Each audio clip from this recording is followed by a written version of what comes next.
Hey everyone, Dan from fpgeeks.com here, and today I'm going to be reviewing a very cool fountain pen, the brand new Montegrappa Miya Carbon.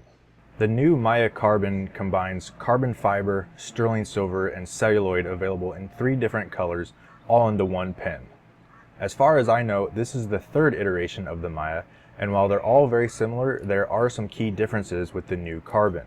The original Miya consists of mostly celluloid construction with sterling silver trim and was available in a variety of colors. These pens are no longer available at retail, but can occasionally be found on the used market. The Miya Argento was made out of the same celluloids but featured a silver cap and an engraved section. The Miya Carbon adds a carbon fiber barrel to the mix and extends the engraving across the entire section.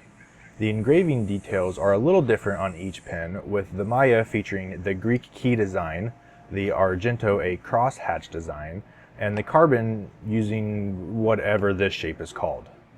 One thing Montegrappa is doing to several of their brand new pens is painting the underside of the clip red.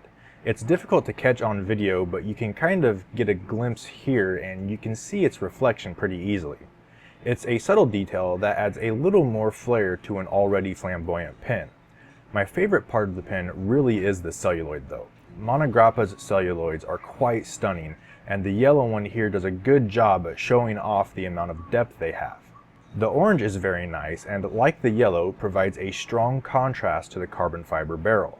If you like to stand out, these 2 colors will definitely get you noticed. The charcoal black celluloid combined with the carbon fiber gives the pen a completely different tone. It's much more mellow and subdued, and at a quick glance, you could almost pass over the pen entirely thinking it's just another black pen. Accenting the pen on the rear is a polished metal disc, while on the cap is the familiar 1912 logo. One thing I really like about the charcoal celluloid is how complex it is, and this shot shows it off pretty well. The long, slender clip looks great on this pen, but it has way too much tension. Even though it has a roller wheel on the end, it was still very difficult to clip over anything but the thinnest of materials. At least you know it's not going anywhere. The cap band is relatively tame, featuring Montegrappa in a small cursive script, their modern octagonal motif repeated all the way around the band, and the hallmarks signifying the band is made from .925 sterling silver. The octagonal motif found on the cap band is extended onto the nib, while the entire section is engraved with a crosshatch design. I really like this added feature, as it allows maintaining a solid grip on the pen very easy to do.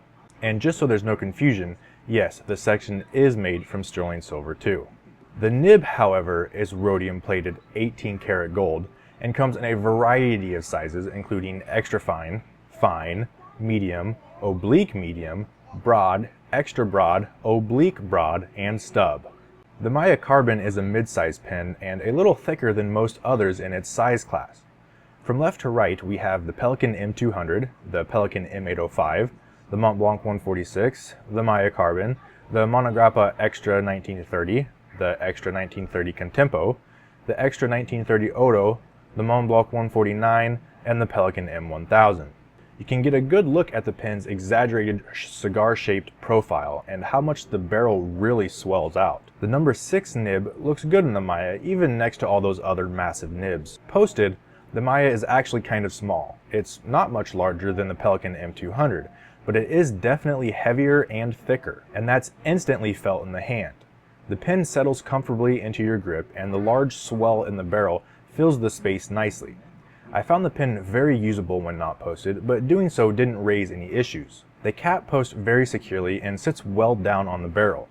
The balance does shift back, but the pen still remains very controllable and easy to write with, and is how I use the pen a majority of the time. For the writing sample, I'm going to use the black ink that came with my Montegrappa Extra 1930. I discovered that this ink is very well behaved with moderately wet flow. I'll definitely be adding it to my regular rotation. Filling the pen is very simple using the included twist converter. I'm a little disappointed it's not a built-in piston, but the CC filler does have the advantage of being easier to clean and maintain. But once you learn the price of this pen, you'll wish it had something a little more elegant in place. The medium 18 karat gold nib in this pen was absolutely outstanding. The medium nib was true to width, if not a hair on the fine side, laying down a line that measured 0.6 millimeters wide. It was buttery smooth with a lovely soft feel to it that allowed you to spread the tines with some pressure, although I wouldn't recommend doing this on a regular basis. The nib and feed never gave me any issues, no hard starts, no skips, nothing. I was actually very impressed with the performance of this nib. The flow from the feed kept up very well, even with my quick and slightly illegible cursive you see here. The skips in the loops and the L's of the word celluloid is due to me lifting the nib off the paper, not a result of the feed not being able to keep up. As you can see with this very quick signature, there's no issues with flow. So that's pretty much the Montegrappa Miya Carbon. It's an extremely well-made pen and feels amazing in the hand. The detailing was top-notch. I mean, this pen was finished perfectly. No gaps, no seams, no play between the parts. This thing was solid and it wrote beautifully. And it should be all of those things for how much you're going to pay for it. While the original Miya retailed at $595 and the Argento at $725, the Miya Carbon retails for $1,950. My first car didn't cost that much. Montegrappa is clearly not targeting the majority of fountain pen users I interact with, but the pen did so well and it's so nice, I really wanted to show it off to you. I guess if you do have the budget for this, I mean, if this is how much you regularly spend on pens, then you'll be glad to know you're getting a great piece. So let me know what you think in the comments. I really can't wait to see what you guys say about this one. Oh, and if you do downvote this video or any of others that I review, please leave a comment and let me know why. I'm interested in your feedback and I would like to know how to improve my reviews. Alright, thanks for watching everyone and I'll see you next time.